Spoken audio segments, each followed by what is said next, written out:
Sometimes I get the feeling that the motorcycle market is completely saturated. Everything looks the same. Entire ranges are built around the same engines, and only a few manufacturers dare to tread unknown or barely tried ground. What works gets copied, optimized, and, in the best of cases, improved a little, but without any truly bold ideas.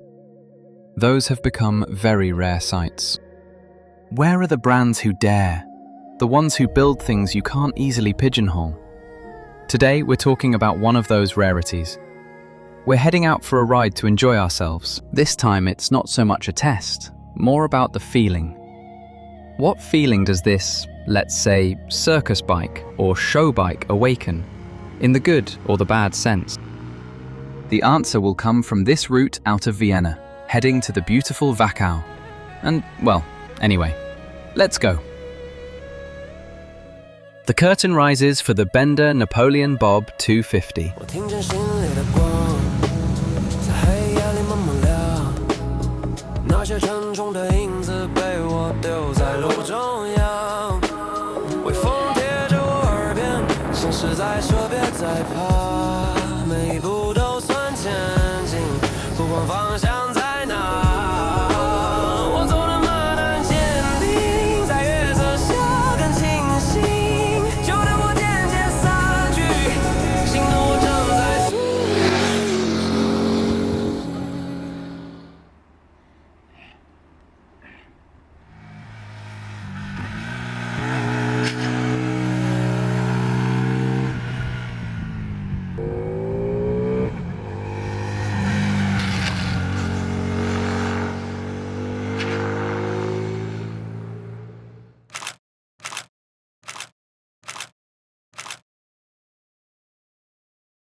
We set off from home in Vienna.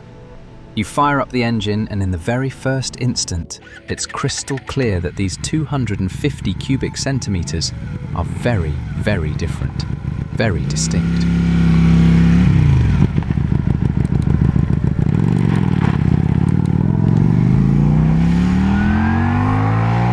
The Chinese manufacturer Benda focuses, I think you already know this, on the cruiser segment, but blends it with motorcycle or engine concepts that are hardly ever seen. And not so long ago, at EICMA, or in China, they unveiled a 2.5 hybrid boxer engine prototype, no less. In this case, we have a V-twin with 249 cubic centimeters, and in this case, it is practically the only one of its kind on the market. It puts out 26 horsepower and 25 newton meters of torque, all in a bike that weighs around 200 kilos, ready to ride. That means it needs revs to get going. Lots of revs. On the Napoleon Bob, that brings, on the one hand, fairly pronounced vibrations, but above all, a sound that doesn't sound at all like a 250.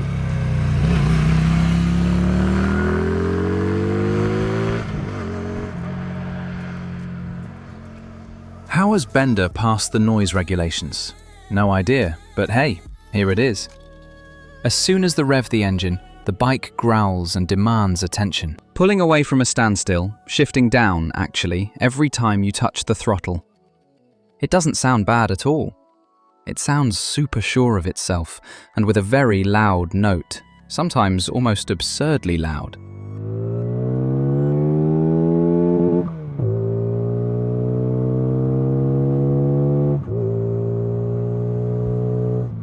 In town, it still has its charm.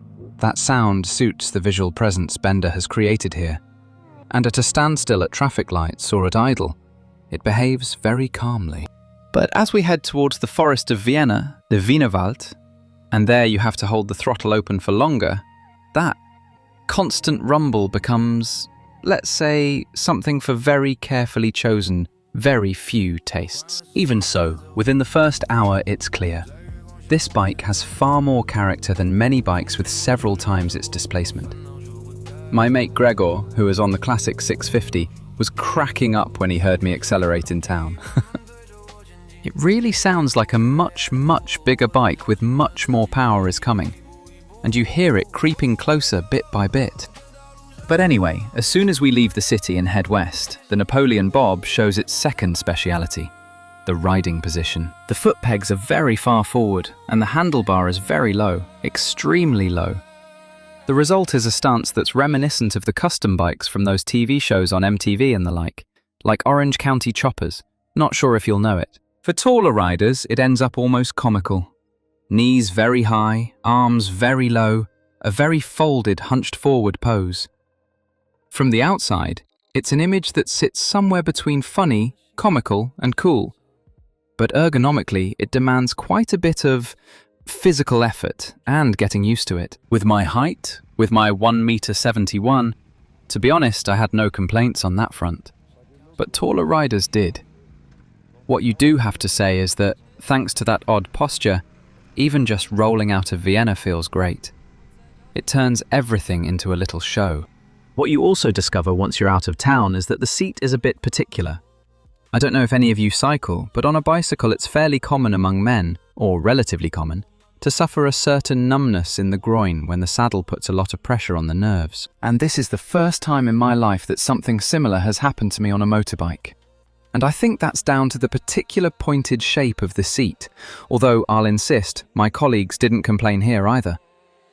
We reached the Wienerwald, the forest where everyone in the city goes for bends, and you realize this is not its place, because leaning clearance is not its thing. The room you have to lean the bike is extremely limited.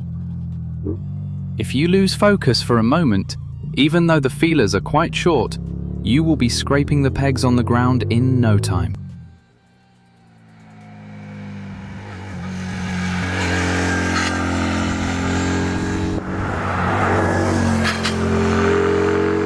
The Napoleon Bob asks for a more relaxed style, cruising instead of chasing bends.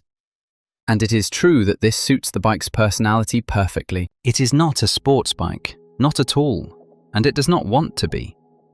It is more of a posing bike, and from my point of view, it can get away with it.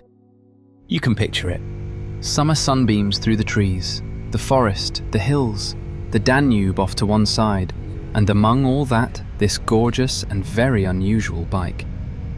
Riding it is an experience.